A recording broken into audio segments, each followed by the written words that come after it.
Buenas noches. Vamos a empezar el tema de tal vez más relevancia en la neumología, que es el tema de enfermedades intersticiales difusas, que habitualmente se lo toma en una bolsa de gatos como la fibrosis pulmonar. Fibrosis pulmonar es una parte de las enfermedades intersticiales difusas. Quisiera saber si se está escuchando y viendo bien antes de proseguir, por favor. Sí, doctor. Perfecto, ¿está bien? ¿O tengo que aumentar más el volumen? Ustedes me dicen. Un poquito más. Si se puede, sí, doctor, un poquito. Claro que lo vamos a hacer. Ahora vamos a tratar de mejorar las cosas. Ahora debe estar más fuerte, ¿no? Ya. Entonces, las enfermedades del intersticio son importantes a vida cuenta de que no es visible en condiciones normales en la radiografía, solo se observa en condiciones patológicas y hay muchas, digamos, infiltraciones del intersticio que no comprometen, digamos, el intersticio como parte de una enfermedad pulmonar per se. Por ejemplo, la insuficiencia cardíaca puede tener un edema intersticial cuando hay edema pulmonar y eso no forma parte de la enfermedad intersticial. Por ejemplo, la linfangitis tumoral por obstrucción por células tumorales del intersticio forman parte de componente intersticial radiográfico o tomográfico, pero no está dentro de lo que nosotros vamos a hablar de enfermedades intersticiales. El espacio intersticial es un continuum que tiene, digamos, tejido conectivo y que tiene tres subdivisiones, por si acaso. Estas tres subdivisiones son el espacio central, que está rodeando a los vasos sanguíneos, a los bronquios principales, que es el axial. El parenquimatoso, también llamado de los acinos pulmonares, que se sitúa entre las membranas basales de los alveolos y los capilares, es decir, es el más periférico, y hay otro más allá todavía que está por debajo de la pleura y que se llama subpleural y lo vamos a esquematizar luego. Cuando vemos este gráfico de una membrana alveolo capilar, podemos decir que si tenemos acá la célula endotelial, ya del nemonocito, por ejemplo, podemos ver que, vamos a quitar los rezagaditos, muy bien, que tenemos una, láser, ya, tenemos acá una célula endotelial, ¿no?, del capilar pulmonar que tiene su membrana basal, la misma que contiene cierto tipo de colágeno, el colágeno tipo 4. Antes de estar junto al nemonocito tipo 1, ¿no?, el 1 es el que permite, digamos, es el más plano de los nemonocitos, que permite la difusión de moléculas de gas, oxígeno per se. Tenemos que atravesar una parte intersticial que cuando está inflamada va a aumentar esta membrana alveolo capilar y ya no se va a producir la difusión en condiciones normales rápidamente, va a tardar más y entonces va a empezar a presentarse síntomas. Esta matriz o este intersticio no solamente son tejido colágeno, elastina, colágeno 1, 3 y 4, glicoproteínas, ¿se acuerdan de los glucosaminoglucanos? Hay mucho tejido elástico, sino también hay células, están fibroblastos, macrófagos, linfocitos, un continuum de movimiento, ¿no? Porque esto es dinámico. Y el nemonocito tipo 1, pues nada, cuando tampoco está con daño alveolar difuso, ni su membrana está alterada, pues va a haber una difusión normal. Ese es el intersticio. Y si uno ve el microscopio, podemos ver que tiene una estructura de un espesor de 0.1 micras a 0.5. Más allá de que esta membrana alveolo capilar del endotelio, el epitelio pulmonar, sus membranas basales y todo lo que son acá el verdadero intersticio, no debe pasar de este espesor. Todo lo demás va a producir hipoxemia en reposo, no va a producir un intercambio normal. Forma parte de algo de la insuficiencia respiratoria que se llama trastornos de la difusión. Tiene muchos sinónimos. Este es uno de los que me interesaría que sepan como estudiantes de medicina, que se llaman las EPID. Como habíamos hablado, las EPOC, la enfermedad pulmonar obstructiva, es mejor hablar de enfermedad intersticial difusa, ¿ya? Como un grupo de más de 200 causas que producen justamente las intersticiópatías.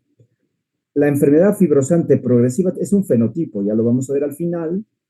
Las neumonitis intersticiales están también dentro de las enfermedades intersticiales como una denominación, digamos, sinónimo, lo mismo que la neumonía intersticial.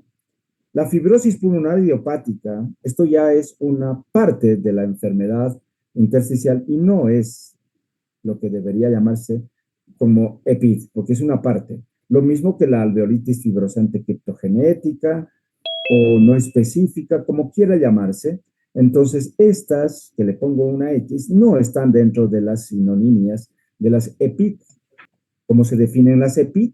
Como un grupo de afecciones clínicas de radiografía funcionales que forman un verdadero síndrome, similares, muy parecidas, y que tienen características variables de compromiso alveolo intersticial, vascular también, de tipo anatomopatológico. Muchas veces, como van a ver ustedes, tenemos que hacer biopsias.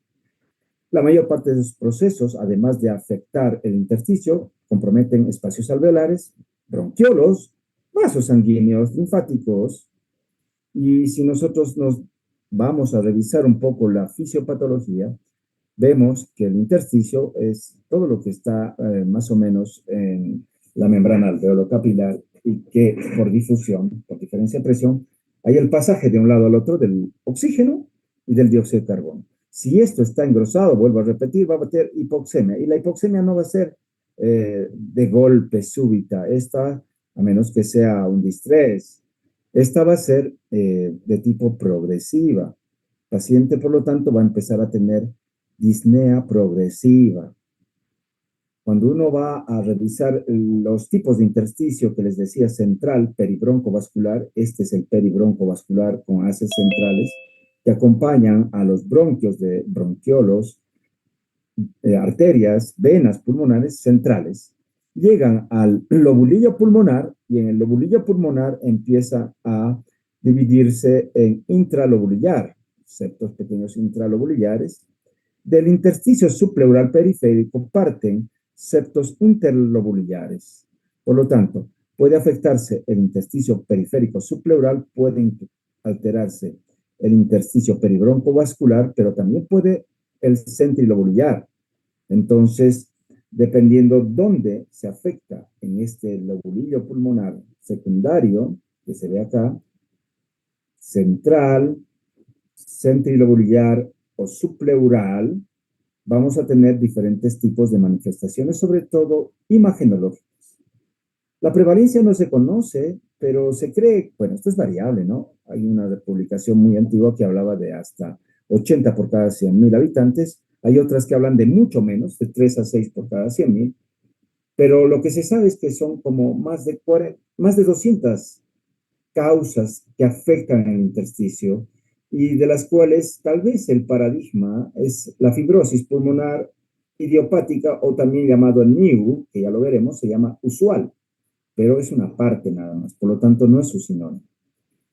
Es importante recalcar que cuando hablamos de semiología tenemos que retornar a los síndromes, situación que yo les ando insistiendo muchísimo a los alumnos, ya que se ha perdido esto en el razonamiento clínico del armado de un rompecabezas que es una enfermedad clínica. Medicina no es acertar, medicina es razonar, medicina es descartar, medicina es tener un plan de razonamiento y de confirmación basado en evidencia que está propuesto en la mayor parte de las publicaciones, de los libros, de texto, que van siendo actualizados en forma periódica. El romper paradigmas de querer acertar en la primera es cosa de necios. Eso no se da en medicina. Eso es equivocarse, digamos, ¿no? Por lo tanto, el no saber forma parte de todos nosotros. Y ese paradigma lo quiero romper con ustedes. el hecho de que no sepan, pues como si yo uno supiera todo, ¿no? No significa de que están bien o mal ubicados, todo lo contrario, hay que empezar a aproximarse a hacer el diagnóstico. ¿Cómo se empieza en este caso? Se empieza con síndromes.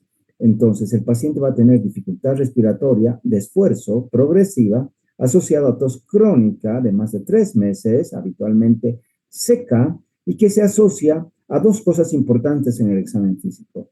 Las acropaquias asociadas que se llaman clubbing en inglés, y los crepitantes o estertores o crackers, que es lo mismo, pero de tipo scratch, de tipo velcro, de tipo al principio de la inspiración despegamiento.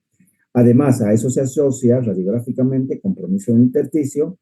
Si le haces un funcional respiratorio va a tener restricción de la capacidad vital. Si haces volúmenes pulmonares va a disminuirse la capacidad pulmonar total. Si haces difusión de monóxidos, una prueba de el intercambio gaseoso de la membrana alveolo capilar, pues puedes tener retraso en la difusión. En este caso se usa monóxido, pero equivale en las pruebas a la difusión de oxígeno. Y cuando uno hace la diferencia alveolo arterial de oxígeno, que lo hablaremos la penúltima clase de insuficiencia respiratoria, pues va a encontrarse aumentada. Normalmente esta difusión es de 15, es decir, 15 milímetros, de 10 a 15 es la diferencia desde el alveolo al capilar, la diferencia de presión en milímetros de mercurio para difundir. Lo hace por diferencia de presión, no hay transportadores de membrana, nada, lo hace por difusión, por lo tanto, por presiones, ¿no? Y esa es la presión normal que se calcula, y eso lo vamos a aprender. Y cuando normalmente se calcula en un paciente con intersticiopatía, esto está aumentado, más de 15, suele estar 50 o más. Normalmente deberíamos descartar el COVID, todas las enfermedades, neumonías atípicas, insuficiencia cardíaca, que mis alumnos saben que lo primero que hago al ver un paciente es ver la placa, ¿no? Y viendo la placa las hacemos bailar, porque pues uno tiene un cierto tipo de escuela, ¿no? Porque la escuela que va a la visita médica con el séquito es un show. Esto ya ha pasado a la historia, uno tiene que ser eficaz y eficiente. Hay que descartar también tuberculosis miliar, hay que descartar neoplasia. Por lo tanto, uno tiene que aprender a saber ver placas, patrones radiográficos. Y ahora vamos a entrar a eso. Por último, si se hace biopsia, pues tendremos un grado variable, mayor o menor, de focos de inflamación asociados a un focos de fibrosis, como lo es el caso de la fibrosis pulmonar. Aquí vemos unas acropaquias, es decir, vemos un engrosamiento de esta parte de la dermis periungual. Vemos acá unas uñas en vídeo de reloj, vemos unos dedos en palillo de tambor, así como lo ven aquí ustedes, y eso tiene que estar presente en nosotros. Y si nosotros recordamos semiología, normalmente el ángulo del hiponiquio debería ser más de 170. No vamos a medir esto, ¿no? Pero vamos a confrontar nuestras uñas vis a vis y tenemos que formar un rombo, ¿no? Y normalmente en las acropaquias, el ángulo hiponiquial acropáquico, o sea, es mucho más de 200 grados, ¿no? Nada que ver. Y este es el scratch, es la cremallera donde se escuchan los crepitantes al principio de la inspiración, ¿no? Y no generalmente son de tipo seco, ¿no? Es como scratch prácticamente. Nosotros vemos acá cierto tipo de patrones radiográficos. Si vemos acá, esto que estoy, es normal. Si vemos acá, vemos vídeo despulido, vemos una imagen que se veía mucho en el COVID en parches, pero no. Vemos opacidades en vídeo catedral, también se llama, o ground glass opacity, GGO en inglés. Retículo es otra forma de presentación, retículo nodulillo, que no lo tengo acá, y al último entramos a la imagen en panal de abejas. En la radiografía hay mucho sesgo. Normalmente el ojo no experto tiene que buscar algo más, digamos, específico, como lo es una tomografía de tórax. Los patrones radiográficos, por lo tanto, son estos y normalmente se preguntan los lineares, los reticulares, pero en forma de panal de abejas, los nodulares, nodulillares y los mixtos, ¿no? Retículo nodulillares. Ahora, en la tomografía es importante recalcar nuevamente en un lobulillo pulmonar que vamos a ver cierto tipo de compromiso. Puede ser central, puede ser del intralobulillo, puede ser paraseptal, interlobulillar. Y eso se ve. Y se ve a veces con incremento de estos septum, central, septal, periférico, ¿no es así? que se afectan habitualmente. Y este es un tipo de tomografías donde nos va a decir acá que hay micronodulillos que están difusamente tomado el intersticio pulmonar, lo ven acá. Aquí vemos un retículo con formación de panal acá en la periferia. Panal de abejas son estas imágenes redondeadas que se ve más en el lado derecho, pero también se ve acá arriba en el lado izquierdo con intersticio paraseptal que tiende a engrosar los septos interlobulares. Acá vemos ground glass opacity, opacidades en vidrio despulido, en parchecitos, que bien podía verse en el COVID. Todo esto que no es exclusivo del COVID, por si acaso, de la neumonía por COVID. Y acá vemos un patrón mixto entre retículo panalizado con vidrio despulido. Entonces, hay diferentes enfermedades que tienen diferente tipo de presentación. Y la clasificación, pues, caramba, creo que me he adelantado con esta, pero bueno, ya que está acá, vamos a mencionarlas. Se dice que la clasificación de las enfermedades intersticiales son de causa conocida y de causa desconocida. Es siempre importante la investigación. Investigación si el paciente, como hemos mencionado en la anterior clase, ha estado expuesto a asbesto, ya hemos mencionado en la anterior clase, a sílice, a metales pesados, polvos de diferente tipo industrial, ¿no?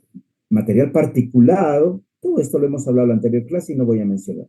Pero agentes orgánicos, es importante hablar de esto, porque acá las heces de los pájaros van a producir una enfermedad que también lo hemos hablado la anterior vez, que es la neumonía intersticial o la neumonitis por hipersensibilidad, también llamada pulmón del granjero. Entonces, esta alveolitis alérgica extrínseca, neumonitis por hipersensibilidad o pulmón del granjero, es por exposición a polvos orgánicos, ¿no? Y la mayor parte es por el antígeno, suele ser las heces de las aves y sobre todo de las palomas, increíble. También vamos a preguntar si esto está asociado al hábito tabáquico y de las causas, bueno, ¿cuáles son las enfermedades al hábito tabáquico? Muchas. Una de ellas entra en la sopa de letras que llamamos la neumonitis intersticial descamativa, la asociada a bronquiolitis respiratoria, dentro de algunas. Podemos ir a drogas. En nuestro medio se da mucha amiodarona y no se hace control imagenológico ni funcional a los pacientes que toman amiodarona. Una situación que reclamo permanentemente porque van a ver ustedes que el team que trata las enfermedades intersticiales es eso, justamente un team. Pero ese team tiene que ser ganador, no tiene que ir boicoteando por beneficios personales, que eso es lo que pasa habitualmente, y ese paradigma tiene que romperse. Si lo más difícil en medicina no es aprender, es comprender cómo es uno mismo y quitarse un poco el ego para beneficiar un poco a todos. Ojalá se logre eso, cosa, digamos, casi imposible, sería un milagro. Lamentablemente es así en nuestro medio. Hay muy buenos profesionales, pero a la hora de hacer equipos, nos vamos en contra. Los quimioterápicos, el metotrexate, la nitrofurantoína, un medicamento utilizado para prevención de infecciones respiratorias, pues nada, son causas de neumonitis y fibrosis o enfermedades intersticiales fibrosantes por drogas. Y aquí viene una tercera importante, las llamadas IPAF, que se denominan inicialmente, que son las enfermedades intersticiales asociadas a rasgos autoinmunes. A un principio, los pacientes no vienen diciendo, tengo esta tos y esta intersticiopatía porque estoy empezando una esclerodermia o estoy empezando un síndrome de Sjögren. Vienen parcheados con síntomas que uno tiene que ir armando en el rompecabezas y vienen con lo que llamamos estigmas de enfermedades autoinmunes, ya sea poliartralgias, boca seca, ojo seco, engrosamiento de la dermis, facies de pajarito, una serie de estigmas que asociados a infiltrados pulmonares, uno tiene el deber de pensar en esto que llamamos el gran grosso IPAF, y de ahí iremos pidiendo siempre perfiles reumatológicos, perfiles ANA y ENA Profile, porque no sabemos cómo se está presentando. Muchas de estas enfermedades empiezan antes de que se manifieste una artritis reumatoidea, por ejemplo.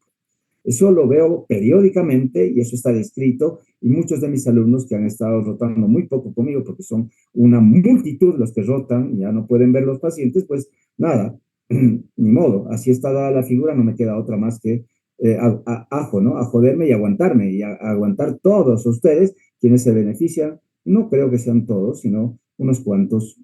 En realidad, eso me parece fútil, la rotación más de 3 o 4 por docente en pregrado clínico no es correcto.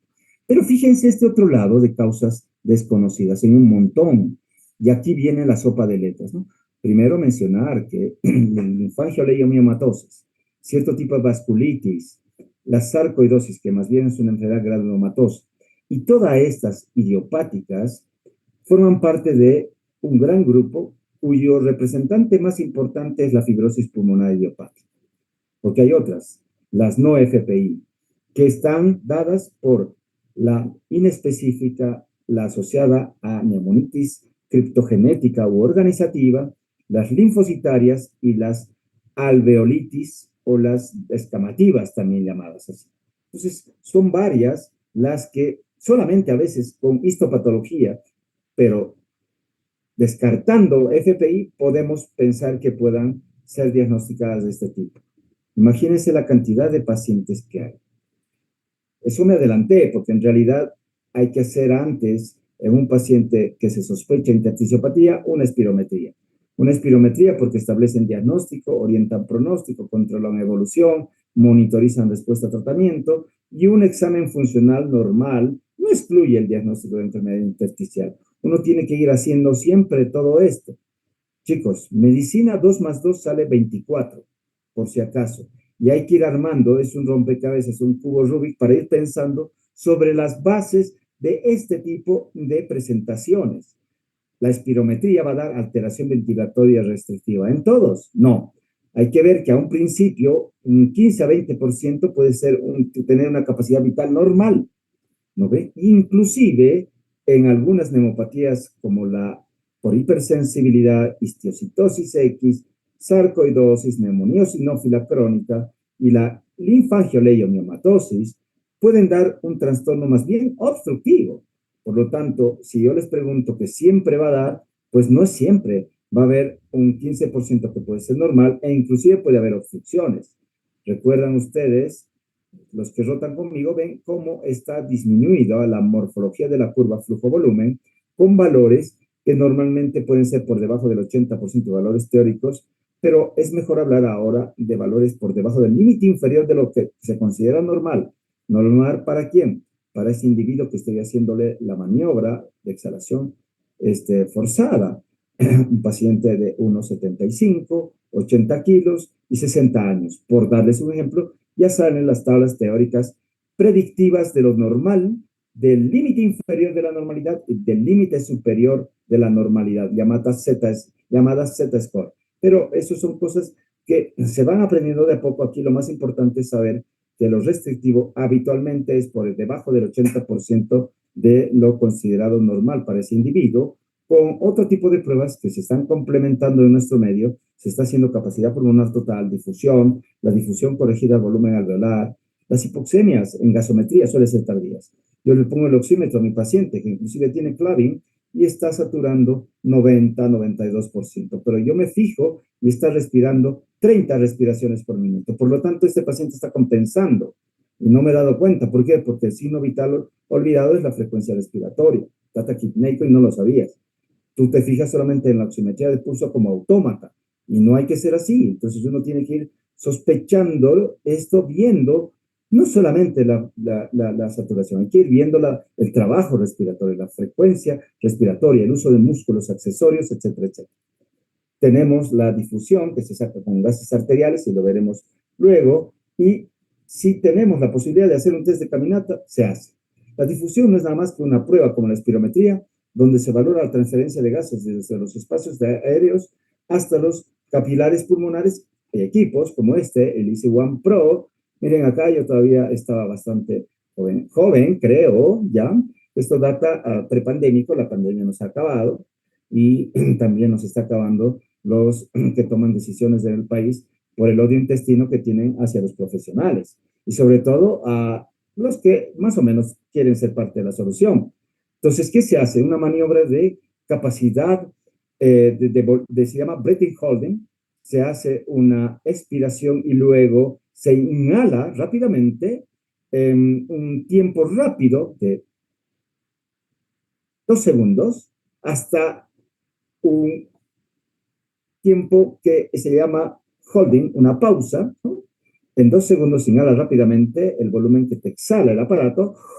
Podríamos verlo en otro video y luego se esperan hasta 10 segundos y luego se hace una exhalación no tan rápida para hacer un washout de la muestra exhalada y de ahí justamente es donde se mide, se calcula el tiempo que ha tardado en difundir y después se corrige a valores normales, siendo igual el 80% de valores teóricos, ¿no ve? Por debajo del mismo como difusión disminuida y mejor si es mejor del límite inferior de la normalidad para ese individuo que se calcula ya previamente. Hay tablas que calculan y este es un diagrama que se llama diagrama de Crapo que te permite integrar espirometría, volúmenes y difusión.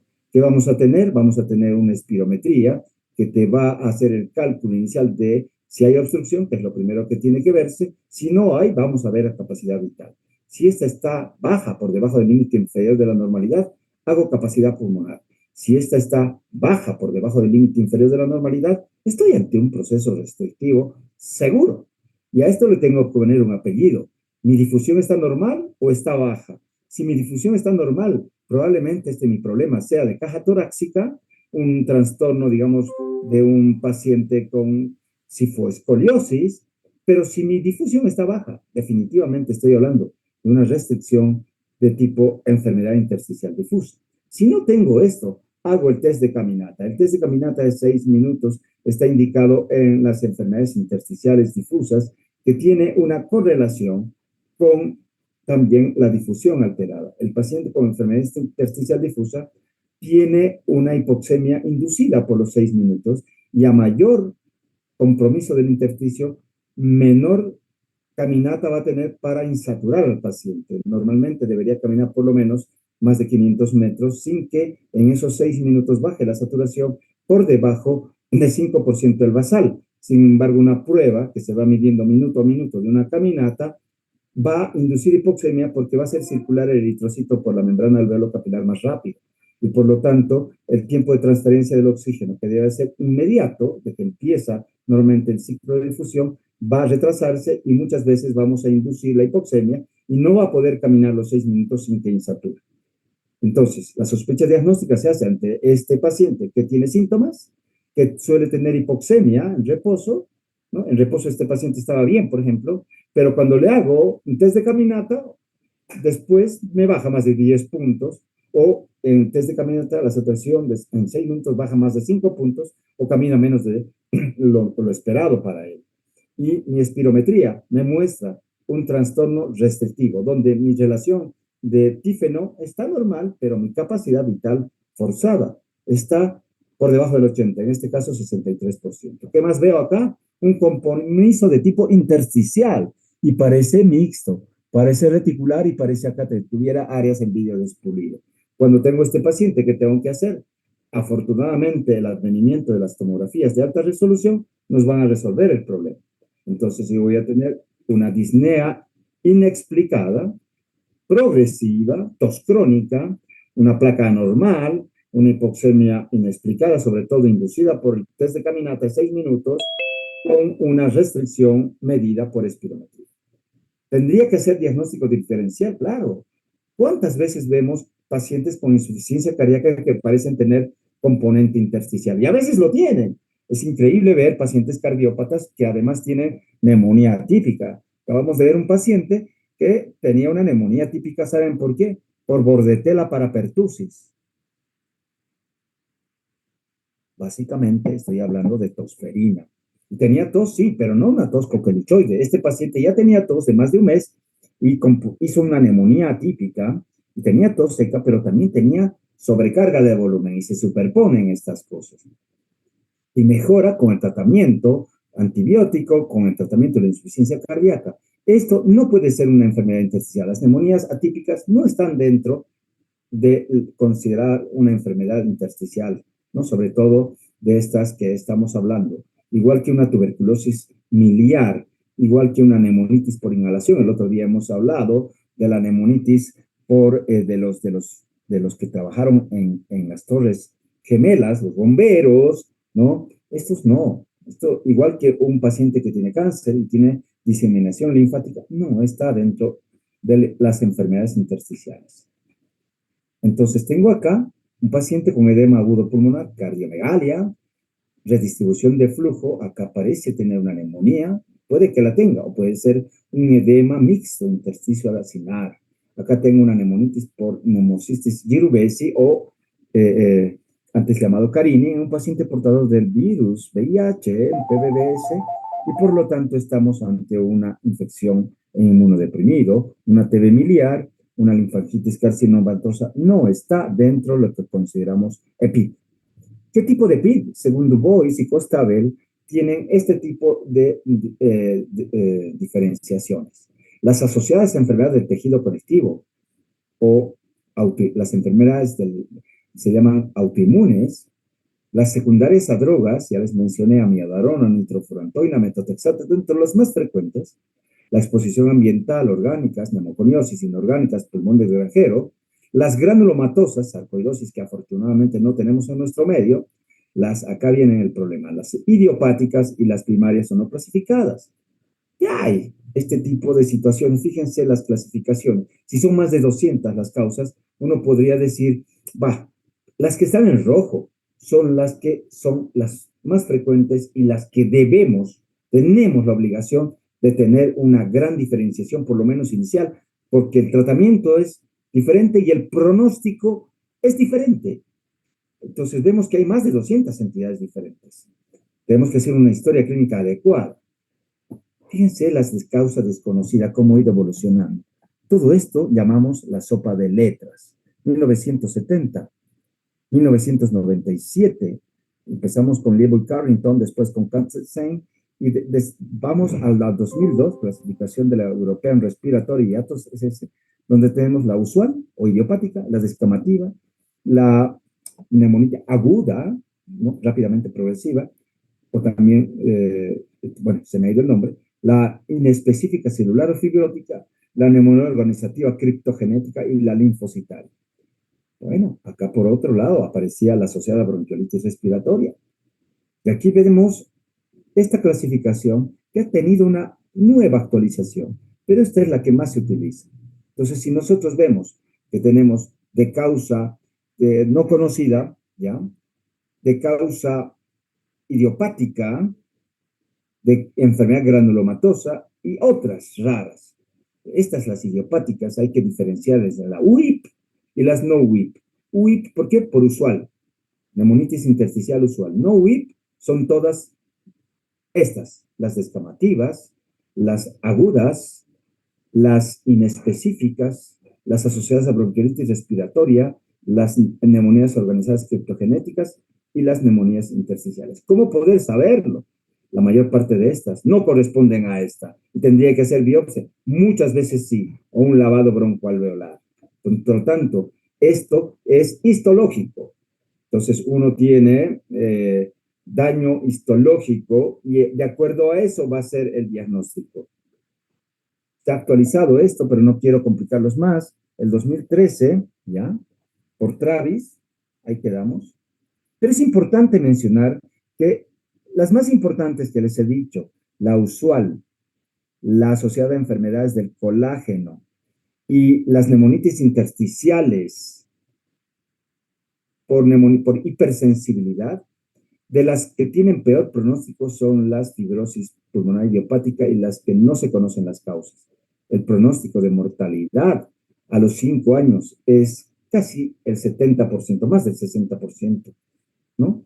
En la fibrosis idiopática y la no clasificada. Las otras dos tienen buen pronóstico porque tienen un tratamiento que puede inclusive resolver y curar al paciente o estabilizar por mucho tiempo. Este gráfico ya les mostré, donde son las 3 más importantes que tenemos que saber.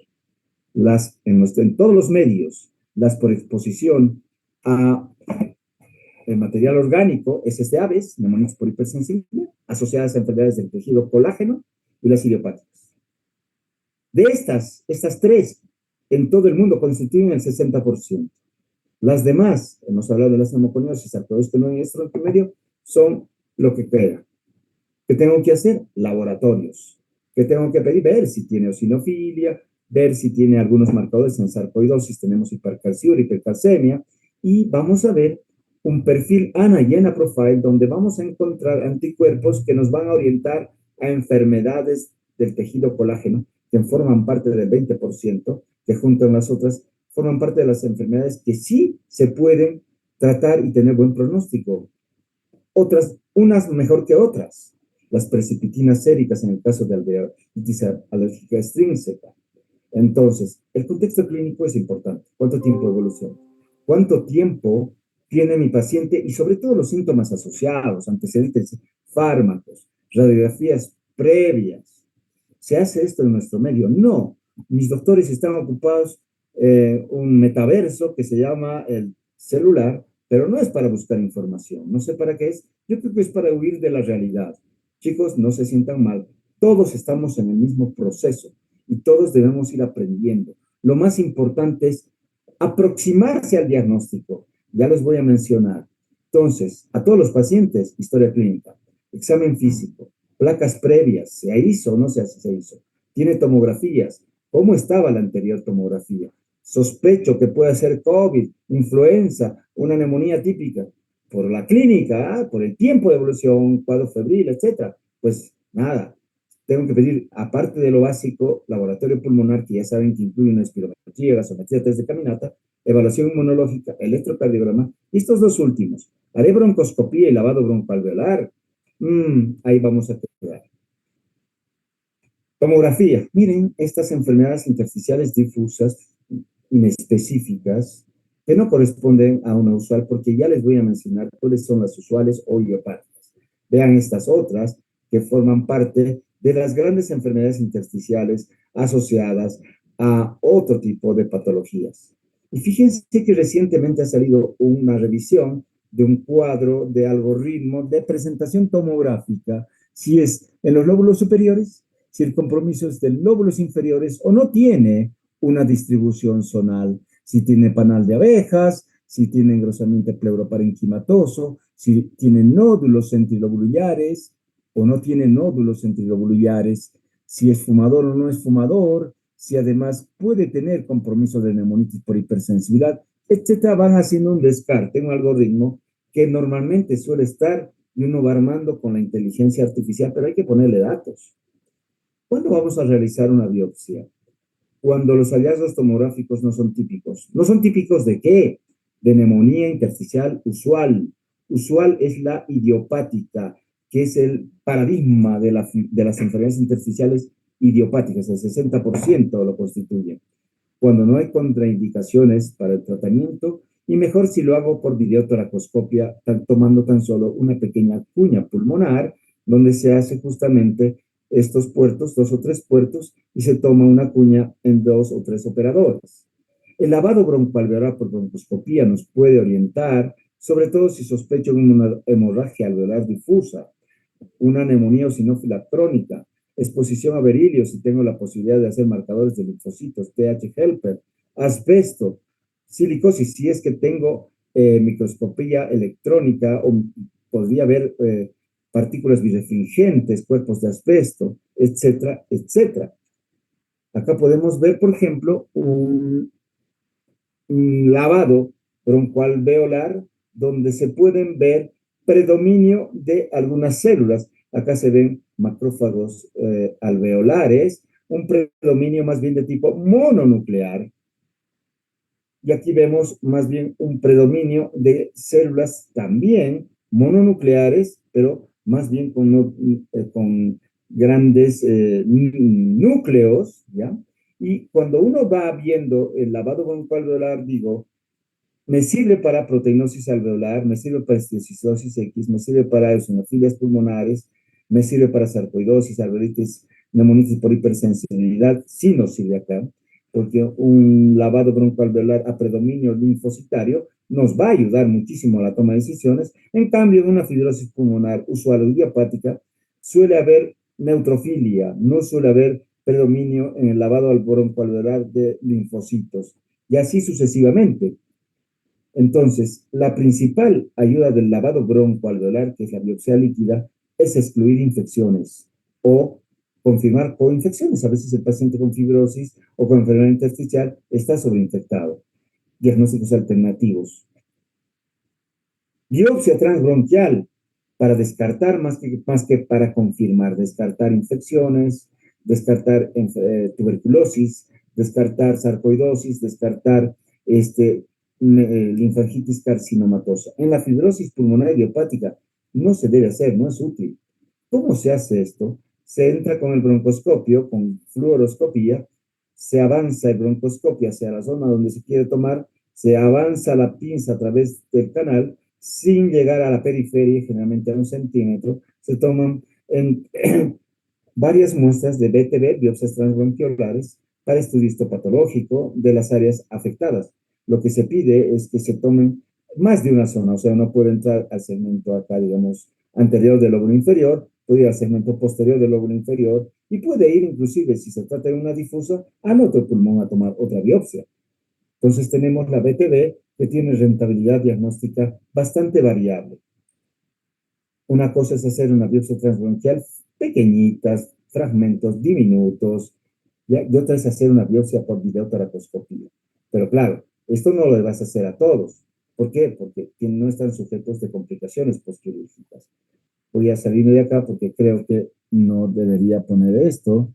Voy a pasarla como una presentación posterior. Ya, entonces vamos a entrar acá. Veo que la criobiopsia, que es una biopsia por broncoscopia, que en realidad es un método que es de frío, ¿ya? Se aplican temperaturas para hacer justamente biopsias sin sangrado, ¿ya? Con el menor daño posible y tomar un tejido más grande que las BTB. Entonces tienen supuestamente menos morbimortalidad en manos expertas y también entrando, como hemos hablado, con broncoscopia y fluoroscopia se pueden tomar estas muestras que primero se infla un baloncito, creo que esto era video que no lo puedo ver, y que para que no sangre y por una, más allá, esto se pone proximal del bronquio que vas a tomar la biopsia. Y tomas la pinza de biopsia por frío y se avanza más allá, paralelo a este balón de Fogarty, y una vez que has tomado la muestra y sacas la muestra, inflas el balón para evitar que la sangre pase inunde el árbol bronquial. Normalmente esto no se presenta, pero es un método que nos permite ver importantemente. Ustedes me dicen si se va a ver esto. Ya no está disponible este video. Ya. Entonces, vámonos a la clase demasiado.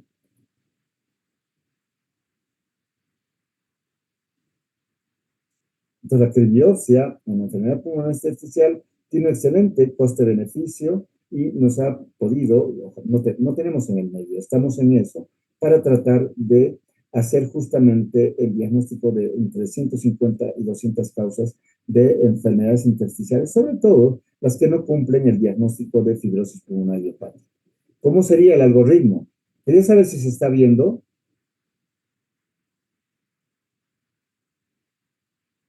Hola, queridos alumnos, ¿estoy bien? Hola. Sí, doctor. Ah, gracias. Entonces, sospecha de fibrosis pulmonar, idiopática. Sí, hago tomografía. Perfecto. La tomografía es compatible, ya vamos a ver, con fibrosis pulmonar idiopática usual. No se hace biopsia, pero hay patrones inconsistentes o posibles. Entonces, cuando hay probables o posibles NIU, caramba, se debería reunir un comité interdisciplinar y ver qué se hace. ¿Es fibrosis pulmonar idiopática o no lo es? No lo es. ¿Hacemos biopsia? Sí, creo que el riesgo-beneficio supera y hacemos la biopsia. ¿Y qué es mejor hacer? ¿Biopsia por qué tipo de método? Por generalmente criobiopsia. Biopsia pulmonar quirúrgica, yo creo que mejor una de las alternativas justamente a esta quirúrgica por BATS es la criobiopsia. Entonces llegamos a esto. ¿Es idiopática usual o no? Vamos a entrar a hablar de esto que es la fibrosis pulmonar idiopática, que aquí forma de 3 a 5 por cada 100.000 habitantes, la idiopática. No hay una definición para una zona que tenga más fibrosis en el mundo que otra, ni una raza más que la otra, como en el caso, digamos, de la sarcoidosis, que se da más en pacientes de raza caucásica, por ejemplo. La aparición está entre los 50 y 60 años de edad. Parece haber predominio masculino, un poco más de 1.5 a 1, a 2 a 1 máximo. La supervivencia media es 5 años desde el diagnóstico, chicos. Solo el 20% alcanza 10 años con todo y más. Lo que hacemos es tratar de alargar un poquito la sobrevida con las terapias antifibróticas y lo que deberíamos hacer tal vez es el trasplante. Sin embargo, dista mucho, lleguemos a eso, pero no debemos dejar de pensar y trabajar en ello. Es lo que llamamos el cáncer blanco. La fibrosis pulmonar antiguamente tenía criterios mayores y menores de diagnóstico, donde los mayores eran descartar, ¿no? Descartar que no tenga, digamos, neumonitis por amiodarona, que tenga una restricción, que tenga una difusión alterada, que se vea patrones reticulares o panal de abejas en tomografía y que la biopsia transbronquial haya descartado otras cosas. Pero menores era que el paciente tenga síntomas, el síndrome intersticial y que sea mayor a 50 años. Se querían todos los criterios mayores y al menos 3 de estos síntomas menores. Era un consenso internacional. Esto pasó a la historia, ¿no? Teníamos acá la radiografía, componente intersticial, tomografía, que cada vez se ha ido volviendo de alta resolución, panal de abejas, descarte de lo demás, síndrome intersticial y diagnóstico. Si tenía más de 50 años, ya era FPI idiopática. Desde hace bastante tiempo, ya más de 10 años, se ha hecho oficial los criterios diagnósticos que hasta ahora siguen vigentes de fibrosis pulmonar idiopática. Y tenemos que decir que hay rol de la tomografía, donde hay patrón usual confirmado de tomografía, ya lo veremos, posibles y inconsistentes. Entonces, la TAC de alta resolución ha venido a darnos ayuda. Un corte tomográfico nos permite ver estas áreas que son en panal de abejas, y no hay duda acá. Y acá, este panal de abejas en una reconstrucción, vemos que es periférica, ¿ya? Y que tiene distribución bivacilar. En inglés, disculpen esto, pero primero tendría que ser este patrón reticular subpleural, de tipo reticular en panal de abejas asociadas a bronquiolestasias de tracción, pero sobre todo, este último punto es importante, que no tenga patrones de inconsistencia, como son, ¿qué? De inconsistencia como son el vídeo despulido. No tiene que haber nódulos ni vídeo despulido, por si acaso. Y la distribución tiene que ser periférica y centrípeta, de la periferia hacia el centro. ¿Ok? Ese es el patrón tomográfico de alta probabilidad y consistente con UIP. Entonces, es la distribución, la reticulación, el panal de abeja y la ausencia de inconsistencias. Chicos, hagan un screenshot de esto, porque esto es pregunta de examen. No me vayan a meter las intersticiopatías en una bolsa de gatos, en una bolsa de basurero. Clasifiquen. Pero este es lo que quisiéramos que haya. Sin embargo, hay posibles y hay otras que lamentablemente son inconsistentes. Posibles, cuando el patrón es subpleural, cuando el patrón es reticular y con ausencia de otras, pero no hay panal de abejas. Y si el patrón es de lóbulos superiores, predominantemente en una idiopática o usual debe ser bivasal, si la predominancia es del intersticio peribroncovascular, si hay vídeos despulidos, si hay micronódulos, si hay quistes, si hay patrón en mosaico o si hay condensaciones, esto prácticamente descarta una fibrosis y lo hace inconsistente. Y cuando llego a la biopsia, si llego a hacer la biopsia, también este consenso ha reunido para decir que tiene que haber un patrón de fibrosis pulmonar usual, que normalmente no debería hacerse, pero en algunos casos se hace cuando hay dudas, cuando hay 3 criterios de posible, ¿ya? Y sale que hay marcada fibrosis con patrón en panal de abejas subpleural paracetal, cuando hay parches de parénquima con fibrosis, los miofibroblastos en foquis, o sea, focos de fibroblastos, y ausencia de otros patrones de neumonitis descamativa, por ejemplo. Y hay otras probables, posibles y no en la biopsia. Caramba, Por lo tanto, ¿qué necesitamos? El neumólogo lo llama siempre al reumatólogo y así trabajo. Y hablamos con el nefrólogo y así trabajamos. Con dermato, no tenemos geriatra, deberíamos con cardiología, ¿ah? Con cirugía de tórax, con imagenología, para poder más o menos reunirnos y hacer un buen team para saber qué tipo de enfermedad intersticial es esto y descartar justamente estos chicos, ver el patrón tomográfico y si vamos a hacer o no biopsia, si se justifica o no. Además, tenemos que ver las comorbilidades, esto que está de moda ahora hablar de comorbidomas. Hemos hablado en la EPOC. Este paciente con fibrosis no viene solo, viene con síndrome de hernias obstructivas, es un paciente coronario, es diabético o tiene neoplasia que está en tratamiento, o además ha fumado y tiene el patrón mixto con enfisema, tiene hipertensión pulmonar, etcétera, etcétera. Por lo tanto, el paciente no viene solo, viene con estas comorbilidades. La antigua hipótesis, la fibrosis, era de que era un patrón inflamatorio crónico que después de repetidos estímulos, pues producía la fibrosis. Pero ahora se sabe que hay factores genéticos, que hay una injuria repetida, diferentes estímulos, ya lo veremos, y lo que pasa es que hay en estas injurias pulmonares progresivas, vaya habiendo una cicatrización aberrante y la fibrosis se va sucediéndose con múltiples situaciones a la vez, inflamación y fibrosis que muchas veces están presentes en una misma biopsia.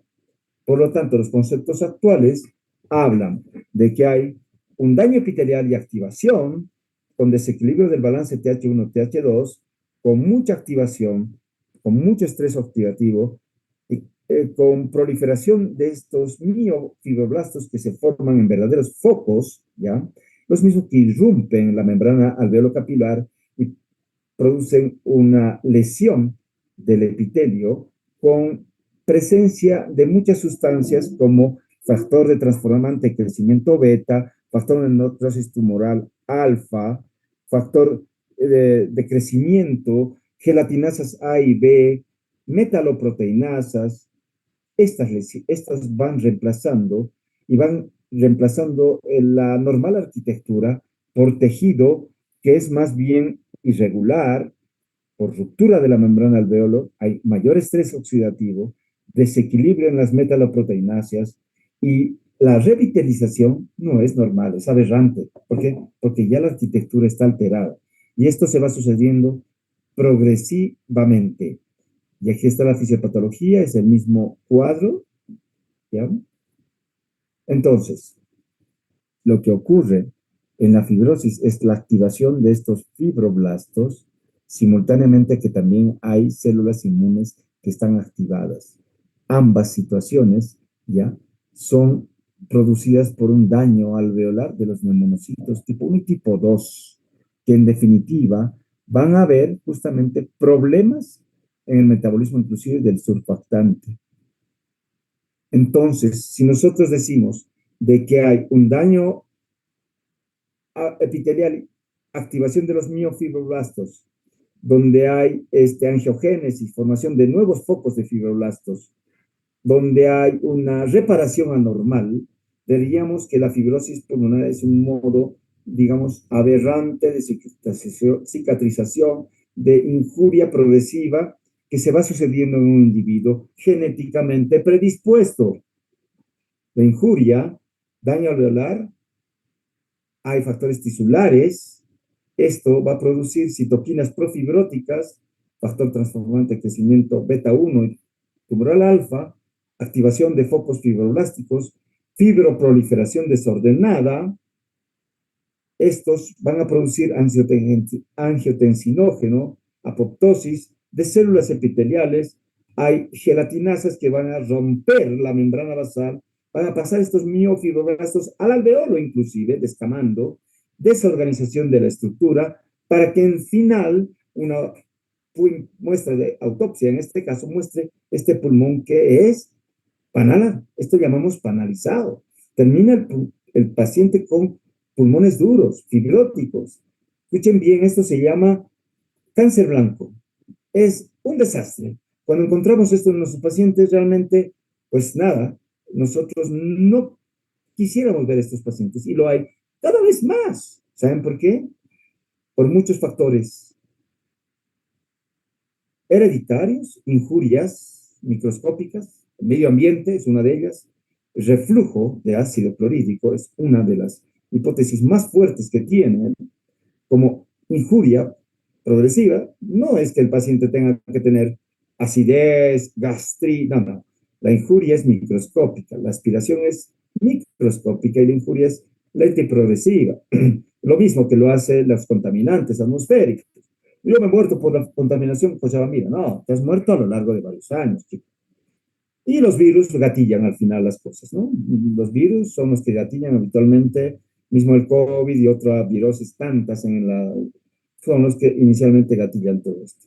Fibrina, espacios intersticiales desordenados, no todas las UIP son iguales, la fibrosis pulmonar idiopática tiene un mal pronóstico y el tratamiento suele ser distinto. Nosotros vemos entonces la condición pulmonar de nuestros pacientes es que empieza en una fase preclínica, ya todo esto, cuando empiezan los síntomas, ¿no? De tos, disnea progresiva, tenemos un momento de hacer biopsia que generalmente es cuando se hace el diagnóstico. En condiciones ideales, ya van a ver ustedes, deberíamos hacer antes de los 2 meses el diagnóstico, pero nuestros pacientes llegan 2 a 3 años posteriormente, tratados por médicos que no orientan muy bien a nuestros pacientes y dan antibióticos, ¿no? Y eso es una cosa que debe romperse. Entonces se hace biopsias, muchas veces o tomo, la UIP está presente y tenemos dos evoluciones. Uno que es una rápida progresión a la exacerbación y a la muerte, o la que habitualmente va cayendo en forma lenta y progresiva, ¿no? ¿Cómo debo hacer todo esto? Cuando sospecho, ¿ya? Debo ver si hay las otras posibilidades diagnósticas, ¿no? Sobre todo las asociadas a enfermedades colágeno, que son importantes, pedir todos los marcadores, ANA y ENA Profile en nuestro medio, hay que saber pedirlo, ¿ya? Y preguntar si no está expuesto a antígenos de, sobre todo aves o productos biológicos, ¿no? Y uno dice, no, no, no, pero sin embargo vas y ves que está este, su techo lleno de palomas, él limpia semanalmente su palomar ahí, su teja, y eso va produciendo este tipo de neumonitis intersticial llamada alveolitis alérgica extrínseca o neumonitis por hipersensibilidad que va hacia la fibrosis. Entonces, si no tiene datos, digamos, de una fibrosis pulmonar diferente, no es FPI, vamos a TAC. Si la TAC tiene estos componentes que yo les he mencionado, nada, el diagnóstico está hecho. Pero si el diagnóstico es posible o hay inconsistencias, llego a la biopsia pulmonar quirúrgica que puedo hacer por videotoracoscopia o por criobiopsia. Y ahí veo, ¿no? Y hago un debate si es que se trata de una idiopática o no. ¿Y por qué todo esto? Porque han cambiado, digamos, de hace tiempo ya, tienen una poca de más de 10 años, el tratamiento que más bien puede hacerse y no debe hacerse. Fíjense que la triterapia que usábamos antes de prednisona, en N-acetilcisteína, que lo hacíamos a fines del 2000, oh,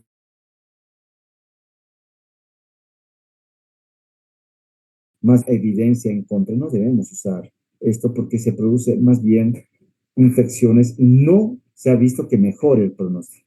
Lo mismo que lo que utilizan muchos médicos, que son los medicamentos antihipertensivos, Rosentan, Sildenafil, Ambrisentan. No, nada que ver.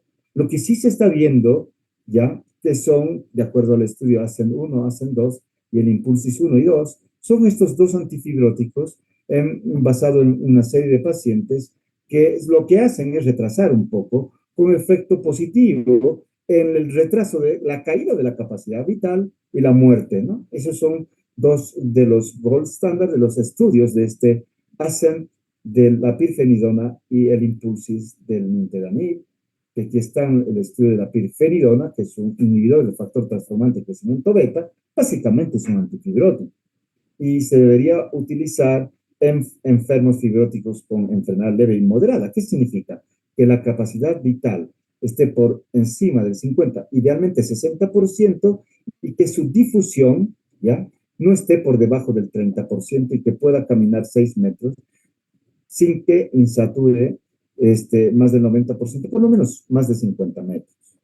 El objetivo se ha estudiado, son 52 semanas que se ve realmente comparado con otro tipo de terapia, ya placebo, que retrasa el cambio, la caída de la capacidad vital. Vamos a poner puntero láser, ¿ya?, versus placebo en forma estadísticamente significativa. Lo mismo lo hace en el test de marcha y sobre todo en la sobrevivencia, ¿no? Es decir, sobreviven más los pacientes que han estado recibiendo pirfenidona que los de placebo. Pero no cura. ¿Cuánto? Baja, digamos, el 47%, ¿no?, de la caída de capacidad vital, ¿no? 50% en estas 52 semanas, los que toman pirfenidona, de los que no toman, en menor tasa de mortalidad. Y otro fármaco, bueno, hablaríamos mucho de la pirfenidona, porque dista muchísimo de tres cosas, ¿no? Primero, de tener disponible en nuestro medio, que sí la hay, de que suele ser inalcanzable para muchos pacientes desde el punto de vista económico, y muchos de los pacientes no lo toleran por cuestiones alérgicas, de intolerancia gastrointestinal, sobre todo, y hepatopatía.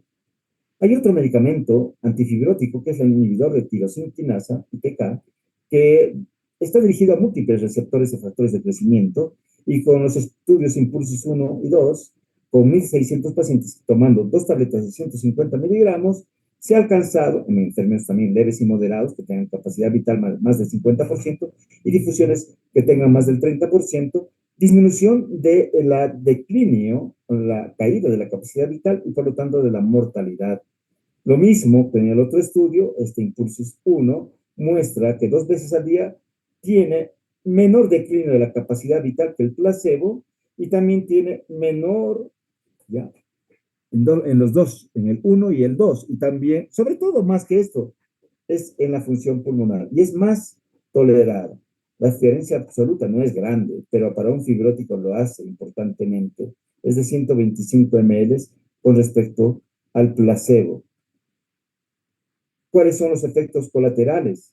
Los efectos gastrointestinales. La diarrea en más del 50% hace que se suspenda en el 5%. La mayor parte de estos pacientes se tienen que suspender transitoriamente o bajar la dosis a 1 tableta por día, lo cual hace que nuestro paciente, bueno, muchas veces lo suspenda. El costo no hay disponible en nuestro medio y el costo suele ser bastante caro para todo el tiempo de tratamiento que deberá seguir el paciente. ¿Qué es enfermedad? Esto es un fenotipo, progresión, enfermedad progresiva. Bueno, esto me ha pasado, son los voy a pasar. ¿Qué enfermedades intersticiales progresan? Progresan todos, pero casi siempre progresan la idiopática inespecífica, la no clasificable, la hipersensibilidad, si es que no se hace un control, digamos, de su exposición, y las asociadas a sarcoidosis. Estas progresan. 3 de cada 10 pacientes asociadas a enfermedades del tejido autoinmunes, del tejido colágeno, progresan. Las asociadas a artritis reumatoidea, la Sjögren, el lúpicas, miopatías inflamatorias, enfermedades mixtas del tejido conectivo, esclerodermia y otras, ¿ya?, hacia una, una progresión. Progresión significa que aunque no tenga fibrosis pulmonar y hepática, en 2 años ha caído más del 10% de la capacidad vital, ha caído más del 15% de la difusión funcionalmente, ha caído entre el 5 a 10% de la capacidad vital, pero tiene síntomas o tiene compromiso y empeoramiento de la tomografía. Son parámetros que se hablan de lo que se llama enfermedad pulmonar fibrosante progresiva. Cuando les pregunte esto, les tienen que responder que es un fenotipo. ¿Es exclusiva de la fibrosis pulmonar idiopática? No, puede ser de otras enfermedades. Entonces, todo esto, además, tendrá que ser definido como el paciente, esto recién está en estudios, que esté recibiendo tratamiento estándar con antifibróticos. o antifibróticos? Interrogado. Muchos de ellos ni reciben. ¿Qué es el concepto de enfermedad intersticial exacerbada? Es aquel paciente que está con una fibrosis pulmonar y rápidamente empeoran sus síntomas. Y las causas son respiratorias, cardiovasculares, ¿ya? Generalmente. Y esta exacerbación, fíjense que se da en un 30%. ¿Cuáles son los criterios de exacerbación? Estaba estable el paciente, tenía una fibrosis pulmonar idiopática previa, y prontamente en el último mes empieza a progresar su sintomatología, cambia su tomografía, empieza a haber patrones inconsistentes, habitualmente aparece vídeo despulido, uno sospecha infección, hace un lavado broncoalveolar y descarta infección, descarta que hay embolia pulmonar, descarta que hay otro tipo de injuria. Y este paciente, fíjense ustedes, que tenía esta fibrosis, arriba en mayo de 2005, al año, en un mes, empieza a hacer progresión con compromiso en video despulido. ¿Cuántos hemos tenido en este? Muchísimos. Estos pacientes, cuando se hace una biopsia, además de la fibrosis, hay daño alveolar difuso, hay un proceso de invasión celular importante y sí, aquí hay que dar esteroides. Aquí sí se da bolos de metilprednisolona de 1 gramo por 3 días y vamos a ver si se hace ventilación mecánica no invasiva o cánula nasal de alto flujo. Muchas veces que llegan a la intubación, el pronóstico es muy malo porque el paciente empeora el pronóstico. ¿Cuándo hacemos trasplante pulmonar? Cuando el paciente tiene una difusión bastante importante, pero no menos del 30%, entre 40 y 30%, la disminución en el fenotipo de fibrosis progresiva, de enfermedad fibrosante progresiva, cuando el paciente además tiene una prueba de 6 minutos de caminata bastante importante, en el nivel de más 88% en nuestro medio es 85%, y cuando tiene panalización en la tomografía, ¿ya? Y no ha respondido sobre todo a tratamiento con los antifibrosantes, este paciente va hacia el trasplante que puede ser unilateral o unipulmonar y bilateral. En la Fundación Favaloro se tienen estos números donde se ve, esto ha cambiado recientemente de acuerdo a una exposición que hemos tenido de médicos de allá, donde no es la causa más frecuente del trasplante pulmonar, lo es generalmente allá el EPOC y también lo hacía la hipertensión pulmonar. Sin embargo, y también lo era la fibrosis quística, pero esto ha cambiado bastante porque ha habido un gran avance en el tratamiento de la fibrosis quística y ahora se está haciendo más en enfermedades fibrosantes pulmonares progresivas. Muy bien, chicos, con esto hemos terminado y hay muchas preguntas seguramente. Me gustaría que me lo hagan saber mañana temprano, que es bastante tarde, y si tienen alguna situación, por favor, háganmelo saber en este momento.